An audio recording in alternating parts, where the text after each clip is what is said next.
Olá, boa tarde, me chamo Letícia e hoje a gente vai tratar nesse vídeo sobre a importância do desenvolvimento de habilidades interpessoais e de comunicação na nutrição.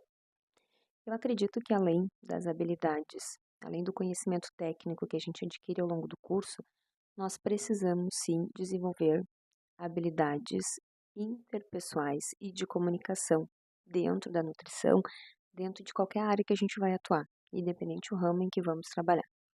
Porque partimos do princípio que, aqui tratando sobre a perspectiva de uma clínica, de um consultório, nós precisaremos ter boa comunicação, nós precisaremos ter boas relações com os nossos pacientes, para que tenhamos sucesso tanto na carreira profissional quanto dentro de cada atendimento. A gente aprendeu dentro dessa matéria até o momento que a nossa boa comunicação, que o nosso atendimento começa antes mesmo do primeiro contato com o nosso paciente, seja ele presencial, seja ele no EAD, começa lá no agendamento, começa no teu posicionamento, no posicionamento de cada um, desde a rede social, desde a primeira abordagem.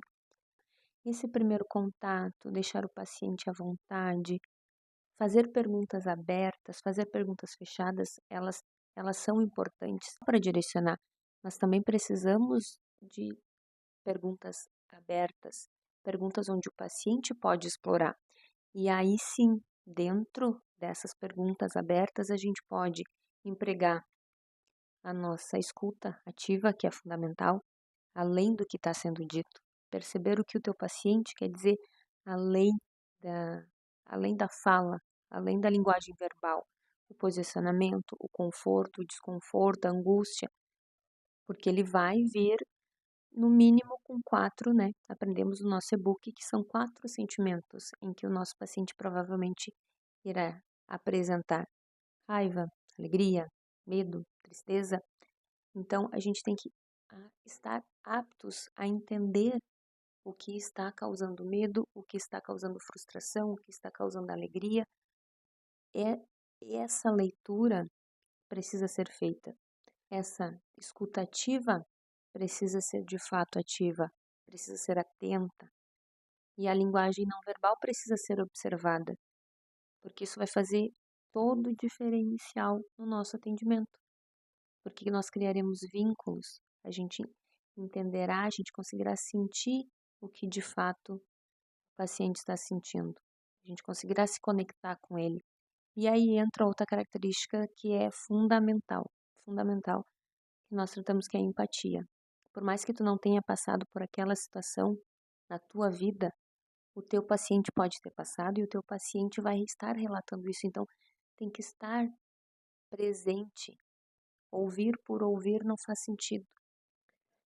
E esse tipo de habilidades a gente desenvolve ao longo da vida sempre. Como já falei, a gente precisa estar nos desenvolvendo sempre. E para esse vídeo, eu busquei um artigo. Na verdade, é um canal muito interessante, gostei bastante, que se chama Nutrir Educacional.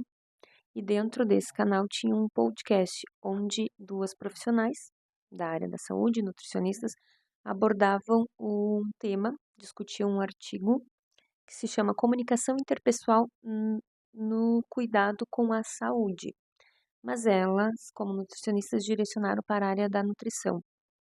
Eu vou ler agora um trechinho que traz desse artigo, né, que traz em inúmeros os resultados. Então, abre aspas.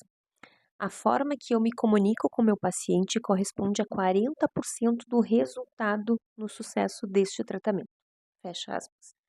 Ou seja, quase a metade do sucesso ou do insucesso deste tratamento está ligado à comunicação. E como já disse anteriormente, é fundamental a gente se conectar, gerar laços, criar relações com o nosso paciente.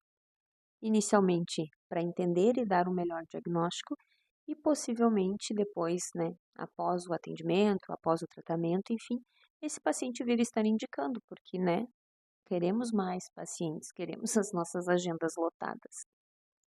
Nosso e-book, ele traz algumas características desse bom nutricionista, né, que é ser positivo, independente da situação, nós precisamos ter um olhar positivo, ver o copo meio cheio, né?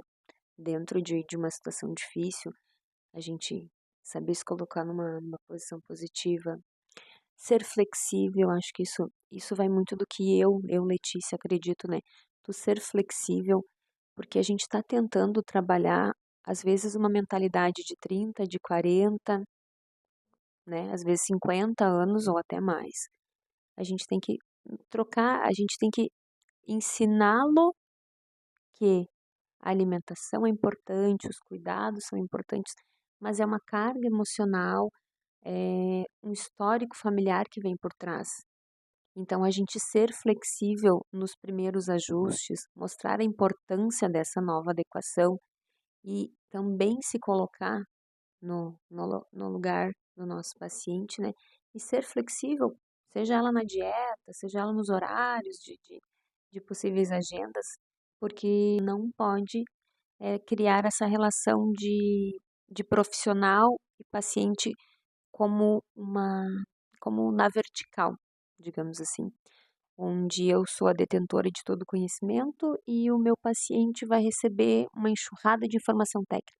Não, a gente tem que se adaptar, a gente tem que estar preparado. Por mais que tu tenha o conhecimento técnico, ninguém conhece melhor a história dele do que ele mesmo.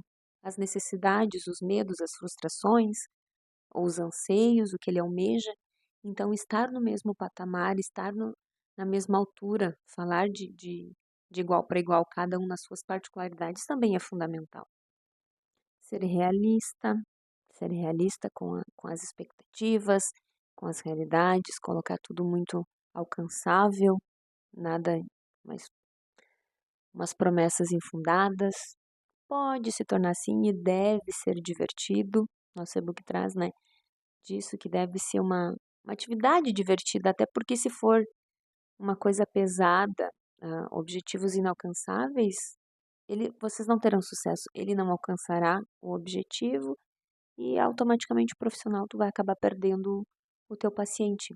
Então, tornar isso divertido, tornar uma jornada em que ambos possam desfrutar, ambos possam se divertir com isso.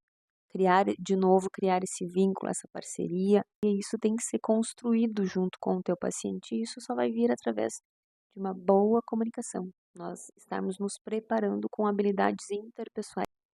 E para finalizar, eu até anotei aqui, que nós devemos ter a capacidade de guiar esse paciente para a melhora de sua saúde, além de uma receita pronta, sem saber motivar e lidar com as emoções e sensações.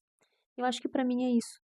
A gente tem que ter esse entendimento de que somos agentes transformadores na vida de cada paciente. Cada paciente é único, cada paciente é uma história em que a gente pode se envolver, em que a gente pode abraçar, que a gente pode viver junto e transformar. Eu acho que é o que é mais bonito dentro da profissão, eu acho que é transformar aquela vida, transformar aquela realidade onde muitas vezes, na maioria esmagadora, a pessoa vem com dificuldade, a pessoa vem talvez com diagnóstico, né, de uma doença ou uma a predisposição, uma pré-doença. Então, a gente ser agente, nós, vai ficar repetitivo, mas nós sermos agentes transformadores de vidas, eu acho que é o que devia tocar o nosso coração e ter esse entendimento de que a gente vai mudar drasticamente a vida de uma pessoa, a vida dela, a realidade dela. E isso se faz com muito carinho, com muito respeito com cada um, com muito diálogo, né? Que é o tema desse vídeo. Mas ter isso, levar isso pra gente. Somos agentes transformadores, que a gente pode mudar realidades e que isso deve ser feito com muito respeito, validando cada paciente, validando o sentimento de cada paciente, validando cada angústia que ele traz. E isso a gente vai conseguir através de uma boa comunicação, de muita empatia e de muito carinho pela profissão. É isso.